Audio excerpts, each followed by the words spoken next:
This is my better late than never review of Cyberpunk 2077 and the new DLC and update.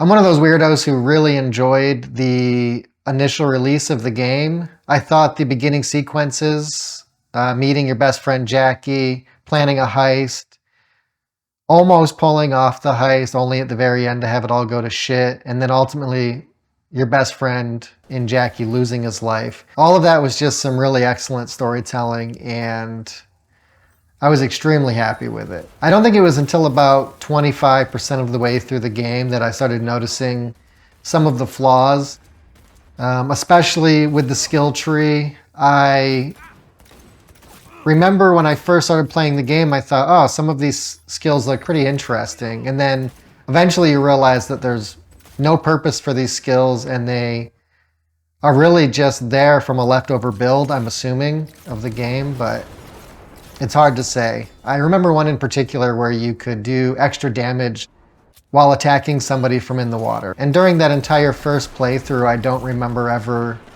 being in any body of water once. So it was just a pointless skill. There was also a problem with the police system.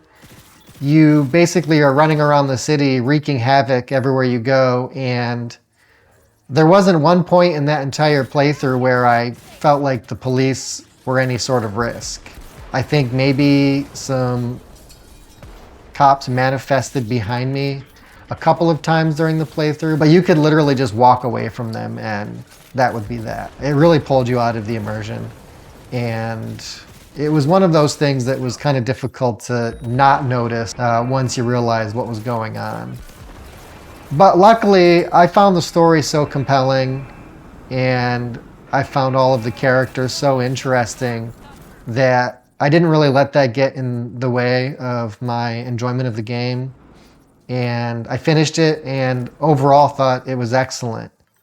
This new DLC and update take what I thought was already a great game and just enhance it basically tenfold. And what's interesting is even without the DLC and the new story content and the new district to explore, if you just added the changes they made to the skill tree and to the police system, it would have felt like a whole new RPG. The changes to the skill tree, I mean, they're pretty significant. They strip a lot of the redundancy away. They get rid of all of the skills that just, enhanced your abilities a little bit, like numerically. And they add skills that actually serve a purpose and change the way you play the game to a certain extent. It feels like a proper RPG now. I think initially it felt like an adventure game, which was fine. I truly enjoyed it. But now it feels like a proper RPG, more in line with The Witcher 3.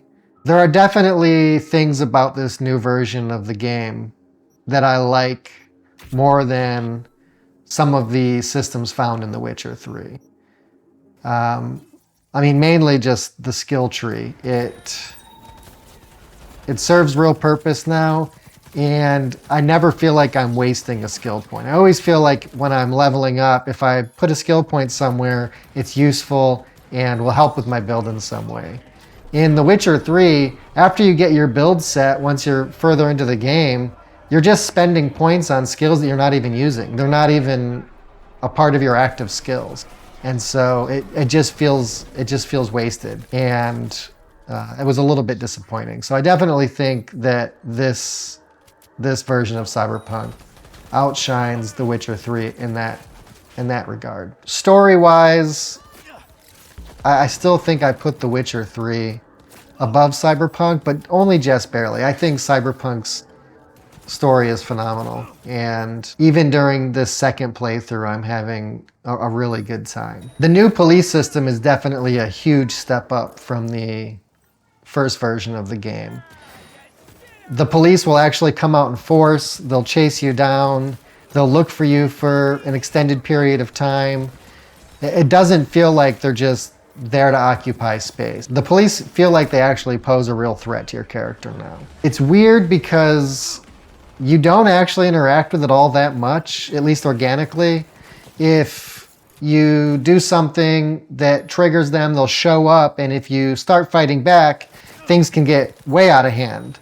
But if you just, run away and hide for a little bit, your heat level will go down and the police will quit looking for you. Now, I did create a save just to trigger the police system to see how far this thing actually goes. And it's pretty crazy. So you trigger the police system, a handful of police show up and start shooting at you. You start shooting back. Next thing you know, you've got a whole bunch more police showing up. You've got basically Terminators showing up, some mechs. If you jump in a car and try to escape, you'll have police chasing you down and shooting at you, and you can shoot back at them if you have a pistol or a one-handed machine gun. They'll set up roadblocks, and if you keep pushing it and keep fighting back, eventually Max Tac shows up.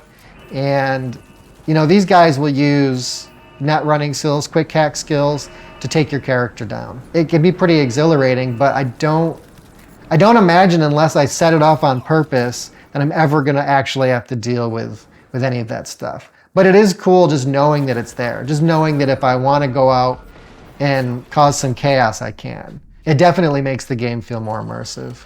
The new Phantom Liberty DLC slots right into the main campaign as if it's just another piece of side content. And it takes a little bit of work to get into the new district called Dogtown, but once you're there and play through the storyline a bit, you get a call from a fixer who ends up getting you a free pass to come and go as you please. And at that point, it really is just another district in Night City to explore, and a huge quest line to undertake. It doesn't feel separate. I was worried at first that it was going to be this, post DLC that is separate from the rest of the game, but that's not the case. There are actually gigs within Dogtown that are initiated there and finished elsewhere. So you can steal some cars in this new district and then drive out with the cars and deliver them somewhere else in Night City. All of these little systems kind of glue this new DLC to the rest of Night City, which is awesome. The storyline itself is fantastic. We have another iconic actor in Idris Elba playing one of the leads. Essentially, the president of the new United States of America crash lands in Dogtown, or is about to crash land in Dogtown. And her netrunner gets a hold of you and promises to help you fix your problems from the main story if you promise to help get the president out of Dogtown. In this quest, you end up meeting Idris Elba's character Reed, who is a spy. You become a spy. And I won't really say anything more than that. It's pretty exciting, and I would say it's definitely up there with what the main story offers. In fact, I would say it's probably better than what the main story offers. It's an excellent DLC. They did a hell of a job, and I couldn't have asked for anything more, honestly. I think between all of these things, we basically have a brand new game on our hands, and it's become my #1 game of 2023. Yeah, they definitely did something special, and I wasn't expecting it. It took a long time. I know there's a bunch of other little changes that I could probably dive into, but I don't really think it's necessary. I can just say that all of the new updates are excellent. The new DLC is excellent, and it's well worth your money. If you were on the fence before because of reviews for the day one release, I can tell you that all of that's been rectified. It's definitely got a brand new game feel. If you played it originally and haven't re-downloaded it, you probably should. I think you're going to be pleasantly surprised. Personally, I thought the game was great before, but it's definitely better now, and you should jump back into it. Night City is a sleazy, scary, depressing place, and thank God I don't live there. But it makes for one heck of a good game. Yeah, that's it. See you later.